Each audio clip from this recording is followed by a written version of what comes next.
用你们的战斗告诉皇帝老儿，今日反啦！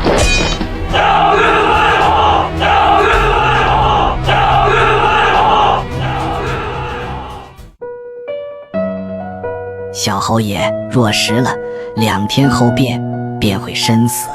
无事，吾弟该动手了。主子，若小东家出了变故，若如此，只能暴露案子。但一个能带着3000人堵13万北敌人围于2城的人，才是真正的杀子。我先前就说我在下一盘棋。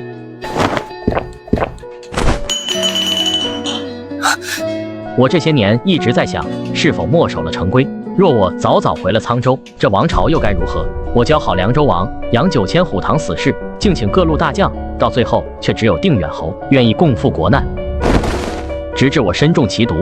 袁桃的脸庞涌起一股病态的红润，李万红着眼跪地相拜，袁安也跟着跪地嚎啕悲哭。顾英，取我战甲来。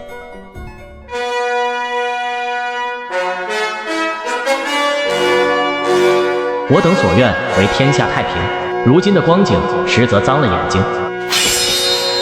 古往今来，敢杀入皇宫铲除奸佞的人，都是吊着一把卵的好汉。誓死追随，誓死追随。无数把长戟在风雪中交织碰撞，锵锵的声音宛若要震碎风雨一般。此时，长阳皇宫内，陛下有旨，大纪兴58年，乃风调雨顺，万民同欢。外有征北将军赵清源，大破北敌；内有宰辅鲁国公萧远禄，安邦兴国。时值年关之岁，朕当与诸臣共演。凡各等爵位、五品上官，请入朝侯席，享丝竹觥筹之乐。钦此。数不清的文武百官、各等爵人都纷纷入城，再入皇宫。当然，虾人也在其中。入城之前，你喊了我主公，从现在开始便须听我的话。但凭主公吩咐，莫要随着我起了战事，你也莫要动，便带着这100多个兄弟先回西北，待有1日得空暇，我便会去取回8000大军。那我就先替主公整合这营大军，既是按着老侯爷的意思分军，当无问题。主公可留下一个新的营字。柴宗便叫虾家军。主公高瞻远瞩，那柴宗先行一步。4等子爵，虾人携30万两镇国银入宫。虾人携30万两镇国银入宫。说是镇国银，实则都知道银子最后的去路，终归到那位奸相手里。好比天底下无端消失的7成粮食。劳烦小东家，现在几处候着，我去通告相爷。我想他应该有兴趣来见你。有劳。虾哥，那奸相若进了钱，你便看着我当场把他撕了。事情没这么简单，先莫乱动。过了奸相这一关，还要想办法找到了老太监连春。那好吧，听虾哥的。虾哥这左下角确实够快的，刚领上就发货了。那当然，左下角专人发货快得很，还有一批粉丝的也在发了。约莫过了黄昏，偏殿外终于响起了几声轻踏的脚步，一袭高大的人影，在10几个江湖护卫的簇拥下，冷冷踏入了偏殿。4等子爵，虾人见过萧宰府。30万两的银子，你倒是舍得。回萧宰府讨命而已。先前听说你与国姓侯的关系不错，本相有些怀疑，你莫非是入了皇宫，做个内应不成？国姓侯出了长阳，至此我便被人一直报复追杀。先前有关系是没错，但终归会变，水往低流，人往高走。我如何信你？这箱子里的东西，请萧宰府一看。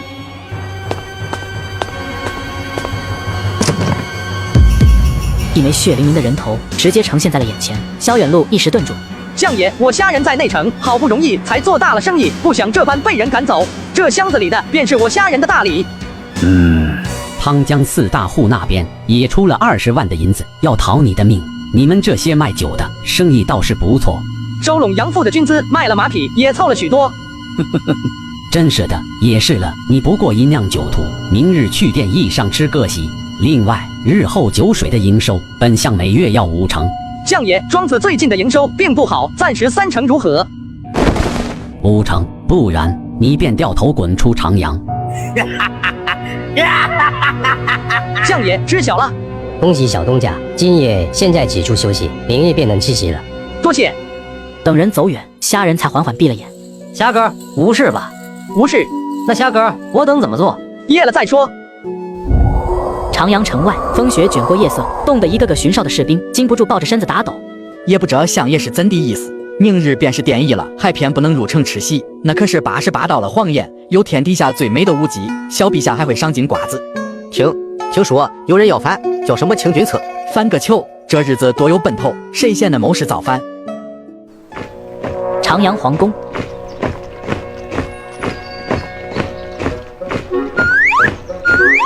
霞哥，这本是跑能不能死了的。先等等，走去东边净室房的卧铺，找那位连春公公。净室房也就是太监住的百人卧铺，住在这里的一般是新入宫的小太监，或者是一些被主子弃之不用的老公公。明日就是殿议宴了，该来了。雪落长阳，见出边关。小东家，请随我来。这边的窝棚，那些御林军都嫌脏，很少会过来。小侯爷与我说，替你在沧州置办一处宅子养老，公公怎地不愿去？小东家，我服侍袁家3代帝皇，即便是个阉人，也该有了感情，走不得了。骨子里，我大抵也觉着自己该是皇宫的一份子。大忌风雨飘摇，不是我这个阉人的错，但我胡连春也算皇宫里的一员，这等时候也该要做些什么。小东家，请往前走，走了这条过道，便会有人等你，我便不去了，还有事情要做。多谢公公。只等下人走出几十步，连春便一时红了眼睛。阉人何以救国？下人惊得回了头，只看见一袭摇晃的人影在风雪中隐约可见。霞哥，他自个上吊了。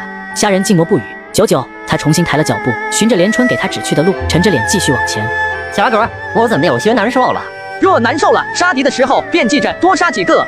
偏僻的过道上，约莫走出了半里有余。在过道的尽头，一个穿着山纹甲的人影，一手裹着披风，一手按着刀，冷冷地站在风雪之中。古往今来，敢入皇宫除奸佞者，皆是英雄。小东家以身入局，必为史书所写。今兄已率大军剑指长阳，皇宫内我为贤弟已备好1000人的御林军，只待贤弟射火入鼎，到时里应外合，便可一举成事。剩下的事，余文会带着你做。不管成功与否，贤弟从此都将名震天下。今夜侯爷该动了，所以我到底要做什么？我手底下有1000人的御林军，愿意跟着侯爷搏一回。整座长阳城里，侯爷也埋了5000的虎堂死士，另有老卒、后院、屠夫，亦是3000人，愿意共赴国难。加到一起，共9000人，9000人，敌军10倍于我，要杀开一道城门，并不容易。为何当初不多攒一些？5000人的虎堂死士几乎到了极限，人数若是不对，很容易被查出来。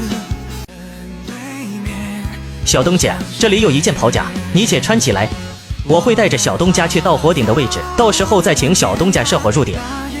现在是雪夜，恐外头的大军看不清火光。再大的雪也遮不住亮堂。从现在起，小东家便是这9000人的将军，里应外合，帮助城外的5万大军定一场江山。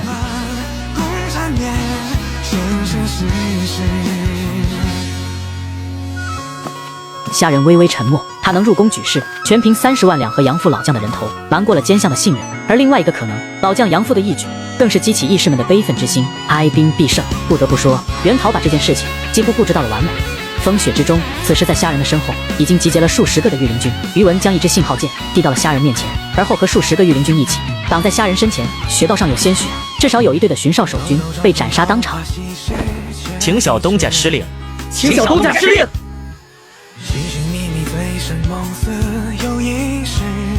这一箭射出，必能斩断奸命，还天下清明，还天下清明。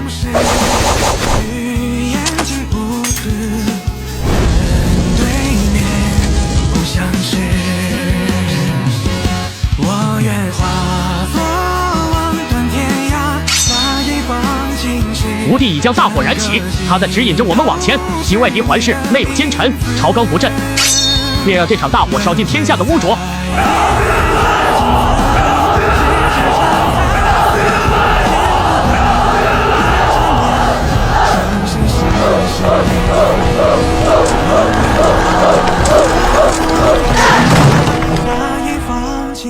我等踏会风雪，用我们的鲜血照亮这满堂的黑暗。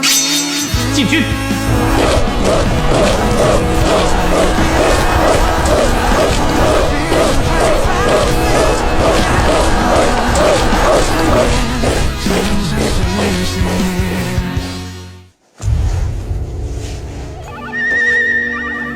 小东家跟紧我，到了中门，我等立即出皇宫，宫外的8000大军该等着小东家了。小侯爷估摸已经开始围城。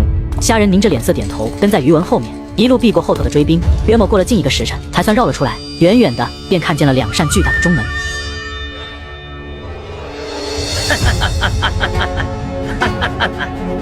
我便问你要往哪儿跑？哼，小东家，你这次做的不对，相爷生气了。你个老泼财，莫非是嫌死的慢了？小东家，再与你重新说个明儿，我姓陈，有人叫我陈卢，也有人叫我陈天王。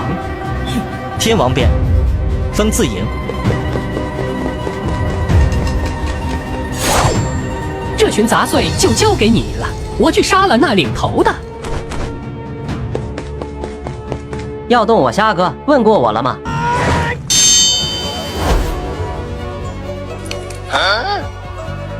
倒是有些力气，怪不得段丑那种废物会败在你手上。在旁的段丑听到这一句，不敢来迁怒陈卢，却偏偏趁着司虎没有武器，抡了双刃斧扫来。你凭着一副傻力气，不过是个纯猛夫。司虎退开！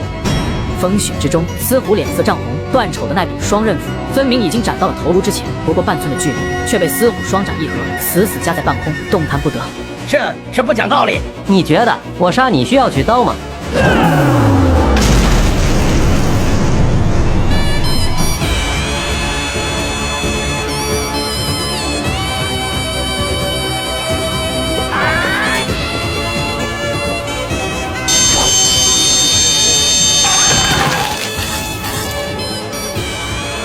打个懒！小灯剪令弟可不简单，可称万夫莫开。风自迎，杀出一道血路，似是受到了司虎的鼓舞，一时之间，千人的风自迎越战越勇，将数百的江湖人杀得不断败退。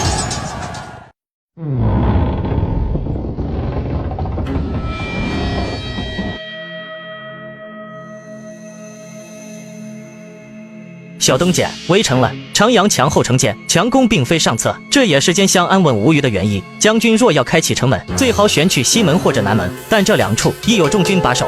虾仁冷静地听着信息，他来过许多次的长阳城，作为大计的国都，他自然知晓，这堪称天下第一的巨城，不仅外有10余米宽的护城河，城墙面更是坚韧无比，即便是火崩时，短时之间也未必能崩裂。所以袁桃才埋下这9000大军以作内应。袁桃真4个赌徒，偏偏敢把这么一份生死攸关的任务交到他手里。统领，皇宫外有迎兵堵了，多少人？至少3000。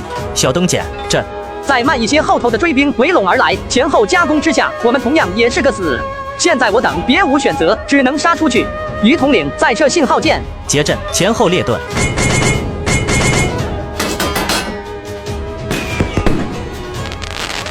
被堵在中间的1000人御林军，前后之处各有100人怒吼着摘下虎牌盾，挡在2头。射来的箭矢穿透力并不弱，每一波飞射之下，便有几个风自迎的好汉倒在了过道上。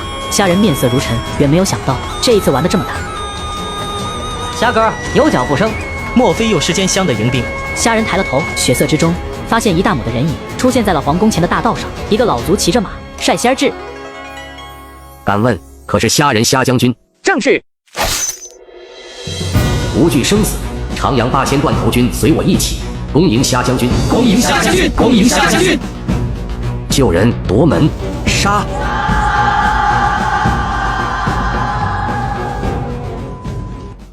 皇宫内外杀声震天，司虎左手提柄刀，右手紧握双刃，浑身披邪，仿若一尊杀神。虾仁立在前方，在他的身后至少还有8000多的人，皆是一副视死如归的神色。在其中，除了袁曹的5000虎堂死士，余下皆是各种市井百姓居多，数百的老卒并未戴着头盔，只用了一方麻布裹住满头的苍白。朝堂奸相苛政猛于虎，使我五谷不丰，使我6畜不兴，使我妻儿无了欢颜，使我老父满是浊泪。咬着牙，虾仁剑指前方，在前方至少又有数千的营军疯狂地聚了过来。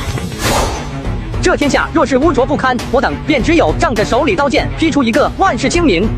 夺门！8000的断头军一时间士气暴涨，悍不畏死地往前扑杀而去。3、4个营军都尉指挥着一列列的步弓搭弓捻剑，不多时，密集的箭矢便直直透射而来。在前方的上千断头军纷纷举起随身的盾，有木质、铁质，甚至连油纸伞都有。风自迎，陪着。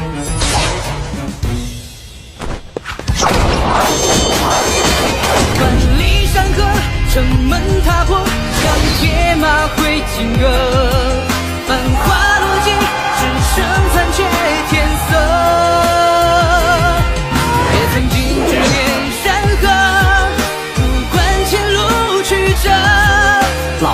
你们可要跟紧我这就他上城墙砍了那断头将。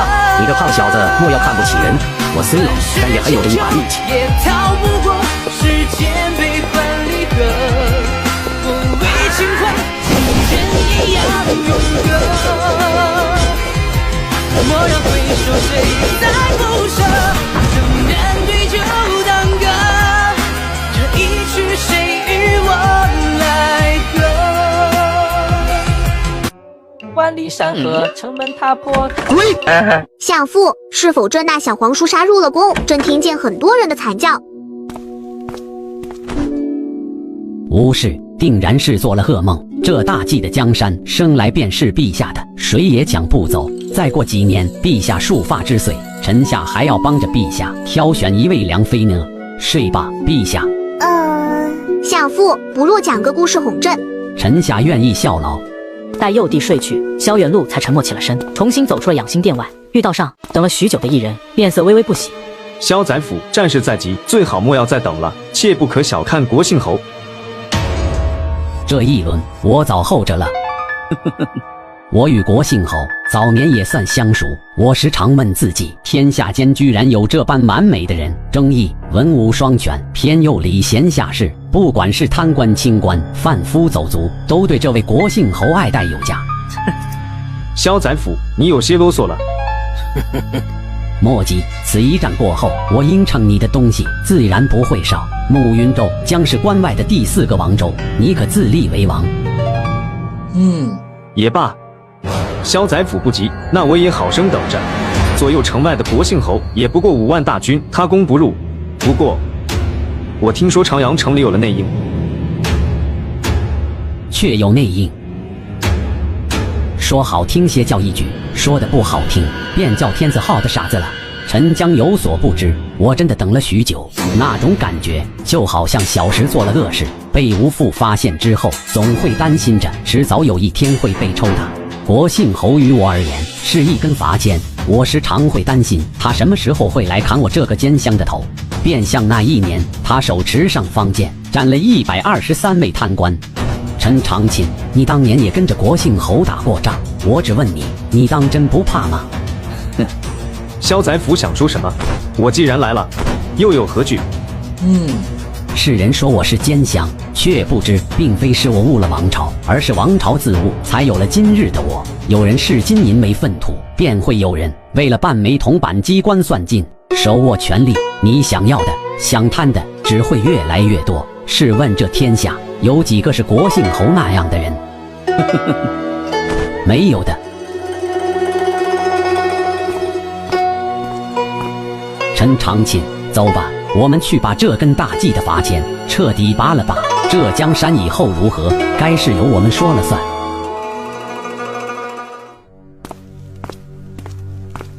夏将军，西门月茂有3万人，南门呐，先前派人去看，也有近3万人。有些不对。夏将军，怎么了？长阳3座城门，西门和南门只算偏门，加起来却驻守了6万人。最大的正东门，只怕守军会更多。但根据信息，奸相手里的大军不是只有9万人吗？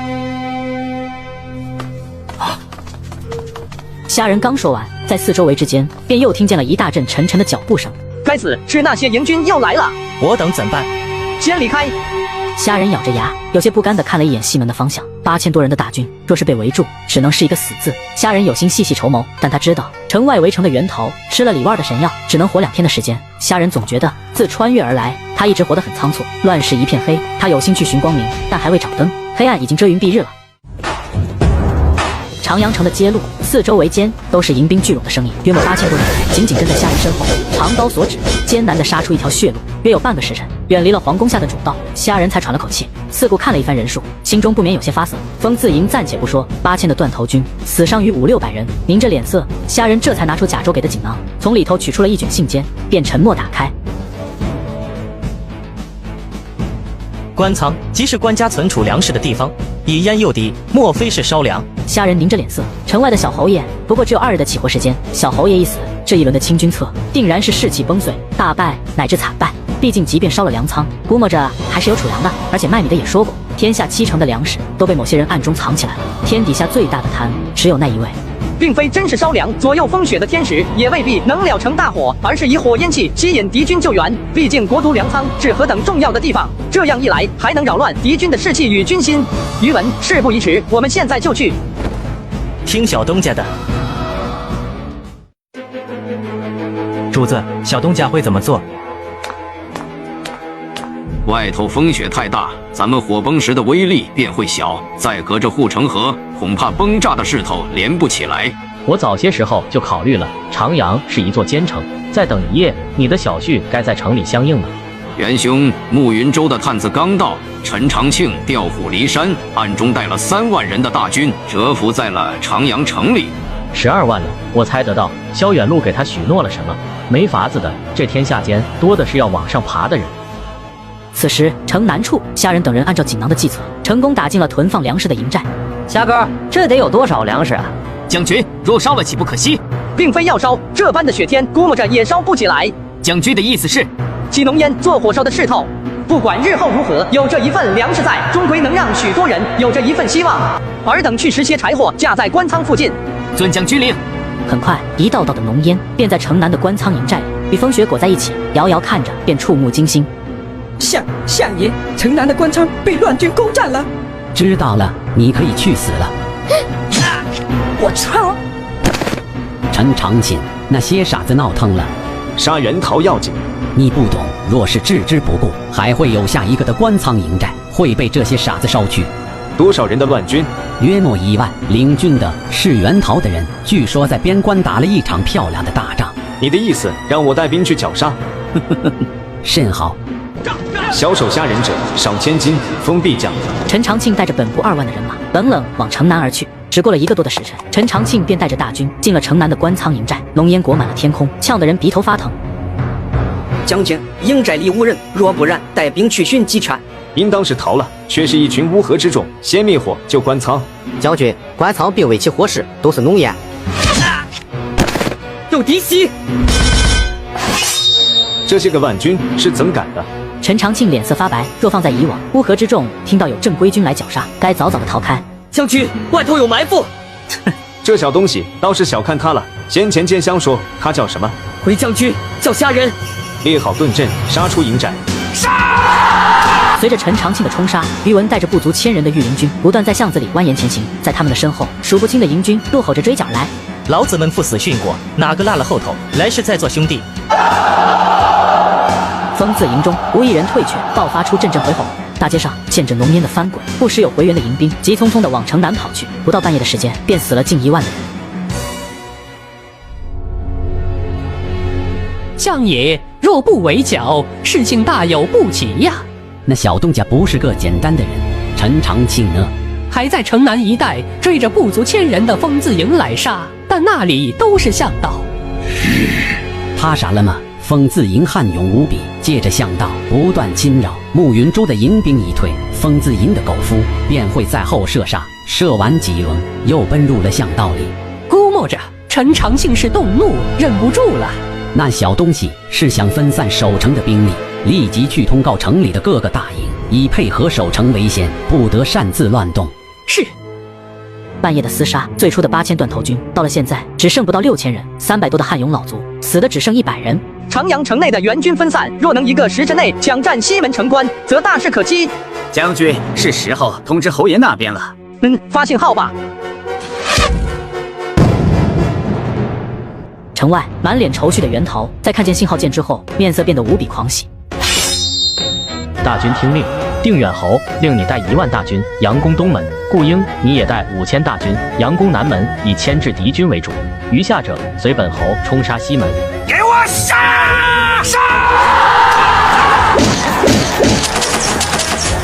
长阳城内离着西门不过2里之遥，算了时间，虾仁冷冷抬起长剑，在他的身后不到6000人的断头军皆是面色消杀，纷纷握紧了手里的武器。列位袍泽，请同举手礼战刀，莫要相忘。这一轮，我等乃是救国的天军。西城门下，数千人的迎兵听着漫天的脚步声，惊得急忙转身，将长戟转向了5000余的断头军。我要打10个！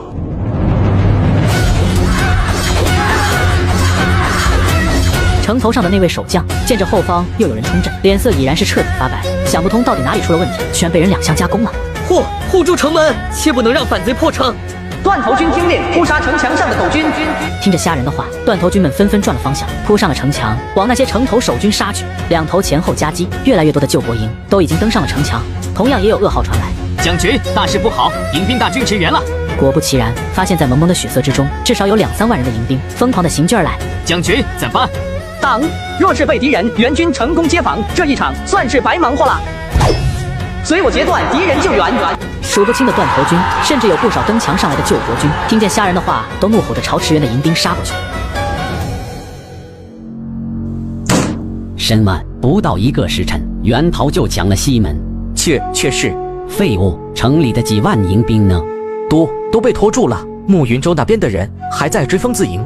废物，去通告所有营军撤回皇宫，守住中门，待各路秦王的援军一到，立即反剿这群逆党。是。西城门处，虾仁与小侯爷成功里应外合。小侯爷托吴地的福，大军破了西城门，吴地当是首功。虾仁不敢当，能有此胜，皆是各位义士，此战不退。甚好。不知觉间，虾仁也心头激动起来。说实话，当第一眼看见袁桃的模样，虾仁是震惊的，想不到李万的神药居然会这么厉害。只可惜2日过后，小侯也便要大虚而亡。先前顾英派人来报，不管是东门还是南门，营军都退了。这是为何？萧远路的意思是要守着整座皇宫，以中门为关卡。侯爷，莫非是有援军？瞒不过你，萧远路的意思，谁若有秦王之功，便能赐封王州，自立为王，这应当能吸引很多人。大计许久没封王了，即便是我，也不过一个小侯爷。怪不得这2日当破城，我10日无多了。明天是最后1日，面前的小侯爷便如朝生暮死的蜉蝣一般。小侯爷一死，正知大军的士气定然要崩碎。攻打皇宫的事情我有信心，但疲兵不可战，先让大军休整几个时辰，便再做攻势。对了，风自营于统领。正好说着，于文便浑身是血，带着不到800多人的风自营赶了回来。拜见侯爷，见过小东家。于统领，那暮云州的大将呢？不知为何突然就不追了。临走之时，这人还笑着对我抱了个拳。只可西千人的风自营又有一些殉国了。当年陈长庆不过一个小将，跟着我打了几年仗，方才擢升了定边大将。我识得他，此人性子有些狡猾，他是借着追剿风自营避开了战损。不过这都不是事情。虾仁愣了愣，一时没听明白。小海棠已经占了城以外的8座大城，连着500里外的老关都占了，他已经反了。侯爷，为何长次郎不抢占长阳？袁桃沉默了会，终究是没有答，只苦涩地笑了一声。长阳城500里外已经重新修葺的老关，一时间变得巍峨至极。内城23城，主公一夜起事，已经占了8城。主公高见，这8城的地势可相互为犄角。狗相抽了兵力，那些守城的大头兵自然是不够打。主公，听说那位国姓侯先前刚攻下了长阳，若是我等黄雀在后，说不定会有奇效。以长阳为中心，最多几月之内便能全占内城一带的重镇。再考虑吧。报！主公，河州校丰营征北将军赵青云带着2万骑军，冲着老关奔袭而来。他算个屁的征北将军，缴了一匹敌马，真把自己当个东西了。那一轮的大战可是小东家打下来的。主公，校丰营的前锋太少，让我等速让关。告诉校丰营的探哨，便说我常小堂就在老关这里，他赵青云有种就马上来攻关。另外去跟他说清楚，老关里现在只有3000守军，老子求他快攻关，不攻就是狗爹养的。主公，这速去。是。约莫在1个多时辰后，浩浩荡荡的2万校丰营骑兵便奔袭到了老关之前。敢问，可是常小状元？不是，我是你爹。你造反了？对，老子就在这里等着你抓拿反贼，你敢不敢？上就3000人，你够胆就来攻一下。常状元，你我无冤无仇，造反的事情日后上了朝堂，我定然会为你说情。闭嘴吧，贪功的小野狗！你这一生若是没遇到小东家，指不定还在哪个狗营里做个被人邀来喝去的小校尉。我是征北将军赵青云。呸！你也配！李破山若是知道是你这等狗夫抢了他的将位，指不定胎都不投了，馋死你个破烂货！住口！来，赵崽子，你来攻关，你不攻便是狗爹养出来的。你的半吊子带军水平，别学人玩什么骑行之术了，跟着小东家摸了点皮毛，真以为自个是玩意了。接生婆子若知道你变得这么脏，早该把你溺死在尿盆里。程四郎，不是杀你，你说个半天，又动刀又骂娘的，狗爹养出来的驴草货，你到底攻不攻？赵青云满脸发青，死死攥着长刀，却偏偏不敢下公关的命令。若不然，我下城与你单挑，谁输谁死，让你一只手也成啊！常状元，你最好小心一些，日后没落到我的手里。赶紧滚蛋！2万人的齐军被堵在了老关之前，一时进也不是，退也不是。老关附近的小路都断了吧？都断了，路子都堵死了。如此，我只能帮他到这里了，便算那一年他请我喝花酒的人情。夜近天明，偌大的长阳城里，来来回回的已经有不少救国营的将士开始收拢战死的尸体。一夜厮杀，大军尚在休整。元兄放心，最多2个时辰便攻去皇宫。吴地呢？我那小婿去了城南，将官仓里的粮食分给了百姓。听说长阳城外有上万的流民跪在官道上，感激涕零。不错，他终归是要做大事的人。另外，袁安也去了。长阳城南，虾人暗户发粮，领到米粮的百姓皆是痛哭不已。夏东家顾念天下苍生，不如做我们的皇帝。这一句惊得虾人脸色发正，在旁边的袁安似是并未听见，脸上依旧是一副云淡风轻。元兄也累了一夜，不若先回去休息一番。虾兄，百姓苦啊！不瞒虾兄，我从未想过天下间的百姓会如此困顿。若遇明主，他们自然会有一番好日子。皇叔说，日后一定要好好重用虾兄，我寻思着以后定要给虾兄封个一品大官。元兄说笑，万千将士尸骨未寒，家人不敢居功。虾将军，侯爷有令，大军进攻在即。知道了。偌大的长阳城，放眼望去，隐隐还看得清夜战的余烟。4万多的救国营以及5000的断头军都已经列阵待命，只等一声令下，便朝着皇宫中门掩杀而去。吴地，有些事要与你说。虾人明白，袁桃时日无多，是想着与他交代后事了。皇宫并不难攻，今日之后，应当是能定江山了。吴地，我并非是托大，实则是布了案子。想了想，有些话是该与你说了。我不知这一场之后，我还能不能活着。侯爷，你说吧，虾人听着。老侯爷对我说过，袁安或是在掩饰性情，我也不知该不该信。但我觉着王朝能有今日的惨象，与萧远路脱不开干系。我知你不想入朝，你这次赴死救国，背后的高人肯定是想让你取一轮名声，为日后的路子打下基础。侯爷，我背后莫说，听我说，我身边除了顾英之外，便再无能相信的人，并非是多疑，而是看了太多的人心险恶。吴地，你是第2个。袁安登基之后，你便替我暂时监国。小海棠那边，我已经和袁安说过，表评判有功，设封为渝州王。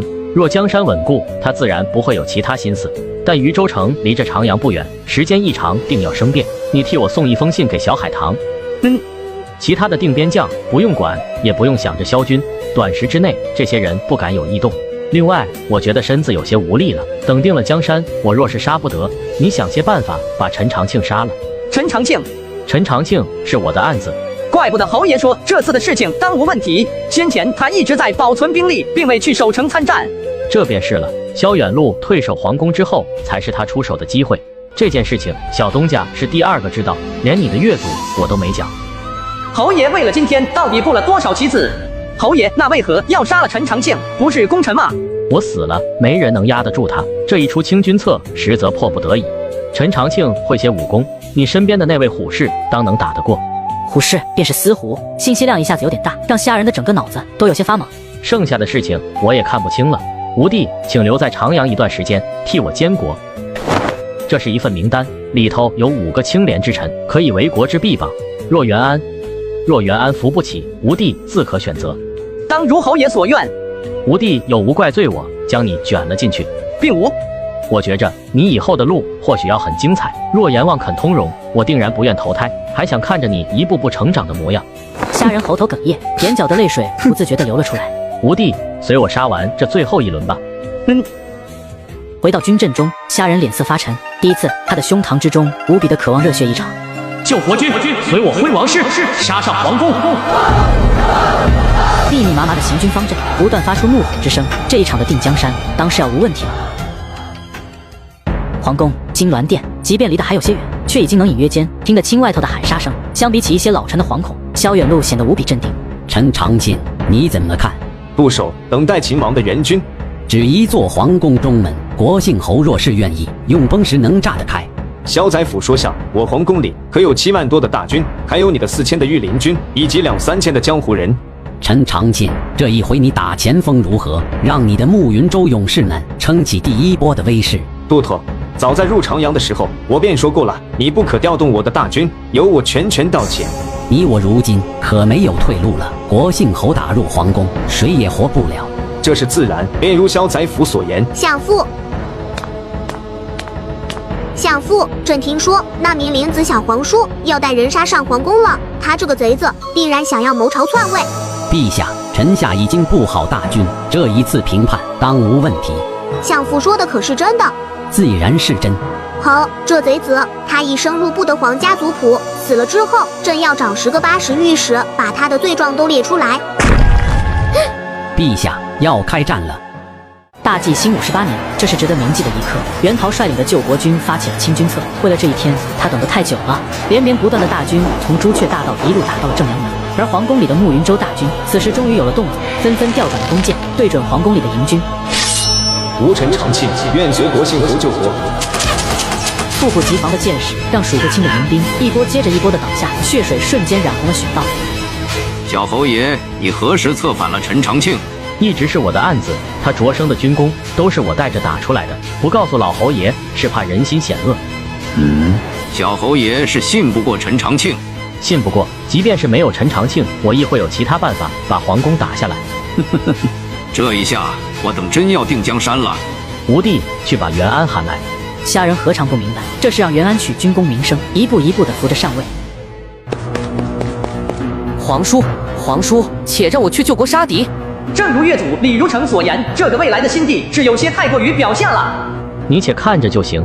此时，在陈长庆的配合之下，中门的攻势已经是越来越凌厉，打得数十个营军方阵不断往后退去。慕云州的将士随我配合救国军杀敌。虾哥，听说军功能换馒头，我也去。等等，虾人记着袁陶的话，待大势一稳，便立即格杀陈长庆，并非是卸磨杀驴，而是陈长庆留在长阳，等袁陶一死，所滋生的不安定因素太多。虾哥，怎的？等会你帮我杀一个人，不仅是馒头、羊肉汤子天天喝。虾哥，我现在就想喝羊肉汤了。陈长庆入长阳，本相还琢磨了许久，他这样的崽子便和赵青云一样贪功贪权，一个王侯之位足够他来卖命了。相爷，听说他先前是跟着国姓侯打仗的。我自然知晓，但又如何？我说过了，这天下间不贪的人只有袁陶一个。什么天下百姓，那些贱民生来就是脏肉，有口野菜来吃，能活着便可，谈什么大义？相爷，已经杀到金銮殿外了。我这一生如履薄冰，你说我能走到对岸吗？朕跟着相父，相父是朕的忠臣。陛下，走，跟臣下走。萧远路一手牵着幼弟，一手拿着金剑，便要往前走。相父，小皇叔会杀朕吗？他不敢弑君，如若这次不死，我一定要将那些自诩忠良的东西一个都杀光。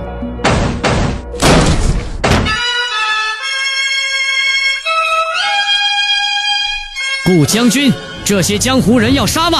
一个不留。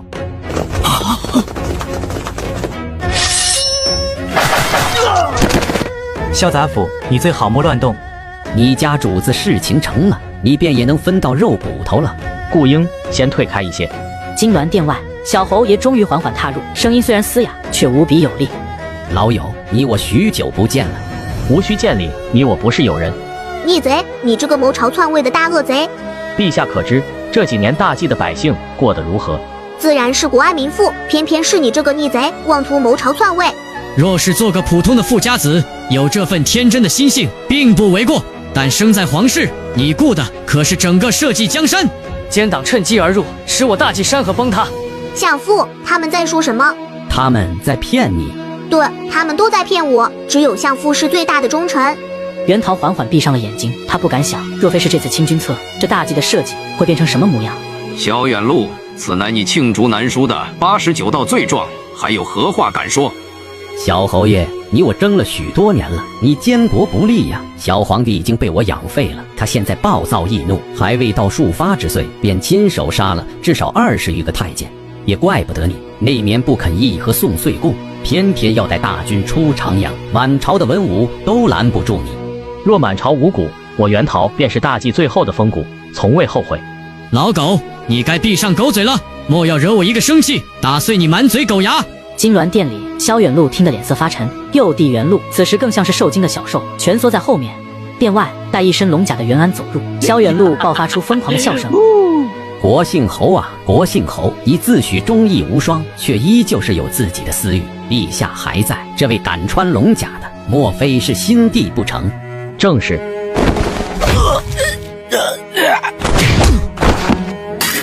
病脑鬼，你也活不得了！你便是想掌控右帝，奈何被我捷足先登。你气了，你生气了。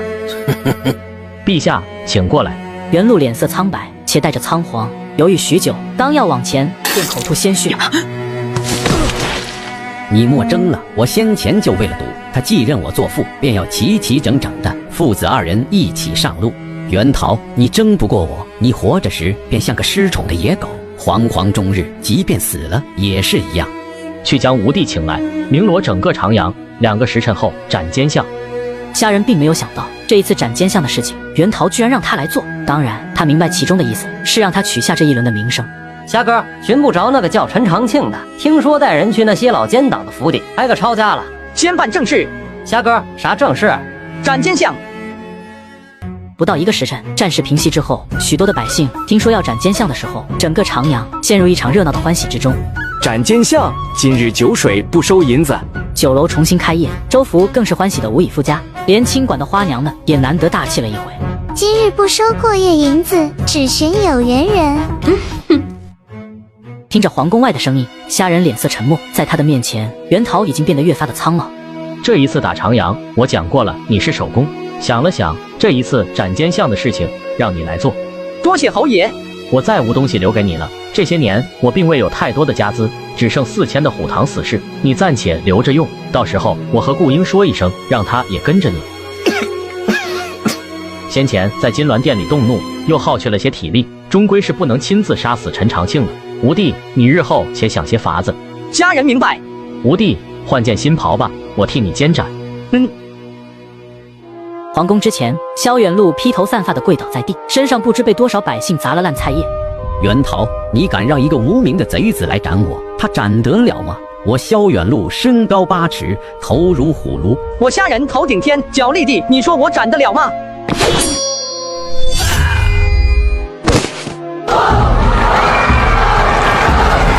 侯爷，虾仁幸不辱命。做得好，莫见怪。原本想给你回个监斩礼，奈何身子无了力气。还有，顾英，天黑了，你怎的还不掌灯？我要与吴帝秉烛夜谈。啊！侯爷，只刚进了黄昏，并未天黑，使袁桃的双眼已经变得浑浊不堪，渗出了污血。在旁的无数救国军看着袁桃苍老的模样，也跟着纷纷跪下，万千的百姓也嚎啕着跪下，悲声动天。恭送侯爷。袁桃趔趄踏着脚步，每踏出一步，离得近些的百姓与将士便会重重把头磕在地上。这一刻，虾仁才明白什么叫做国之大贤。吴帝，去城墙那里走走，我以前很喜欢站在高处看我大计的万里河山。侯爷，我背你走。若是吴帝，再好不过。虾仁红着眼睛把袁桃背在身上，只觉得这位一生忠义的小侯爷身子消瘦的厉害，孱弱如老人。顾英在后一边像孩子般啜泣着，一边紧跟着脚步。定了江山，下去见了先帝，他固然要骂我的，但我袁桃有罪却无过，我并非是救皇室，我是在救国。这些事情终归要有人做，生在乱世并非你我所愿，但国崩而不救，便是你我之过。顾英，长阳青石巷的柳家书生颇有几分大才，你送银子周济了吗？主子，送了。凤阳镇有10几户百姓受了冻灾，你去官方催赈银了吗？主子也催了。顾英，你以后跟着小东家，听小东家的话。吴帝啊，顾英是个莽脾气，不过也是忠义之人。侯爷，我知晓。侯爷，到城墙了。虾仁将袁桃稳稳扶住，两人便靠着城墙并肩站着，在下方数不清的百姓和救国营将士一路嚎啕而来，又面向袁桃的方向匆匆跪下。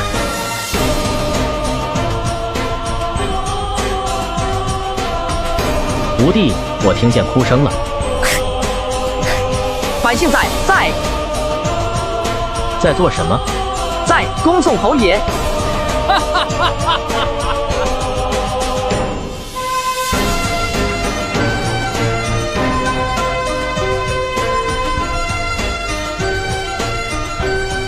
日后有了新地，无了奸相，尔等的生活定然要过得比以前好。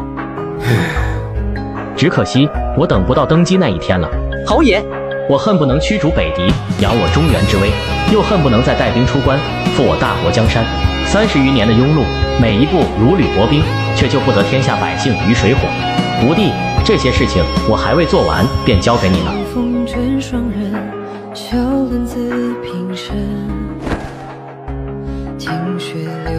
切记正道虽是沧桑，却终归是问心无愧。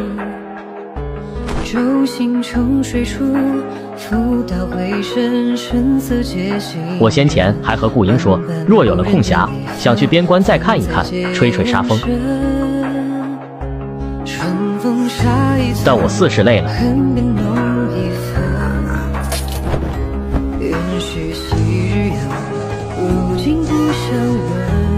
袁桃伸出手，面向天空，似要抓住什么，最终却无力地垂了下来。黄昏的城墙上，那一袭白衣胜雪，宛若雕塑一般，仰着头，努力挺直着身子，再也不动半分。虾仁红着眼睛跪倒在袁桃身边，一时泣不成声。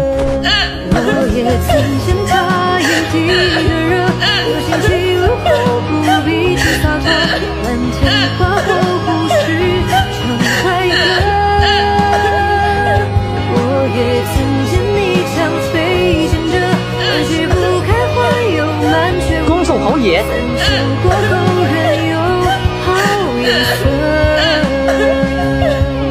城墙下，无数道人影齐刷刷地跪了下来，悲声痛哭。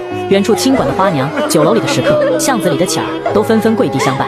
皇宫里还在镇守的将士，听见袁桃故去的消息，收了武器，也悲痛地跪在血色之中。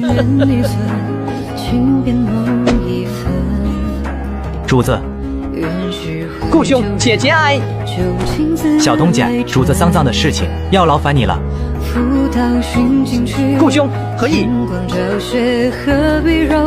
我早些时候食了毒药，我怕主子去了下面会缺个护卫。小东家放心，虎堂的人我下了死令，不得殉主。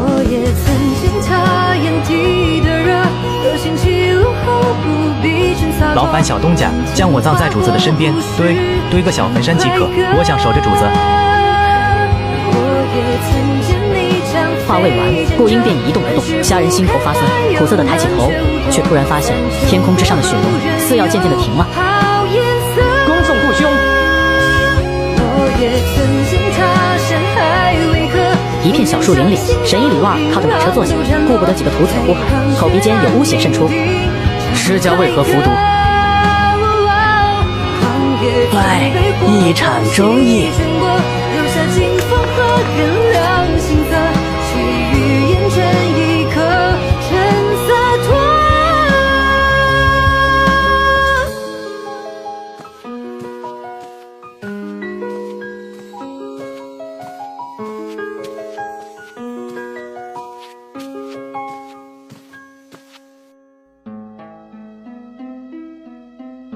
小侯爷一死，长阳局势便要动荡起来。留在长阳，你日后要多加小心。李如成叹着气，一场大仗之后，脸色也变得有些苍老。只可惜调入内城的2万定北营，统一编成了救国军，用作镇守长阳，否则还能替你撑撑场子。切记，小侯爷留给你的4000虎堂死士，务必要牢牢抓在自己手里，加上给你的8000虎符，也该有1万多人的大军了。不管以后如何，你手里有一支自己的军队，终归是好事情。岳祖侯爷留了一命，让我刺杀陈长庆。陈长庆，此人确实该杀。我听说他这2日趁着局势动乱，斩杀了不少奸党，继而抄家，收拢了不少银财。这样的人，袁安是压不住的。整个大计，除了小侯爷，也没人压得住。侯爷尸骨未寒，他当真是已经无所顾忌了。以后你定然有自己的路，但我希望你明白，现在的内城无异于是崩乱之地。接下来你要做什么？杀陈长庆。哈哈，你却是个掉卵的小东家，小心一些，切莫惊了他的3万大军。打草惊蛇，若是逃回暮云州，事情会很棘手。知晓了。走出皇宫，虾仁只吹了一声哨子，便立即有2个虎堂死士跪拜在身前，拜见主子。你2人去一趟内城外的山猎村，替我送封信给个叫贾周的。No。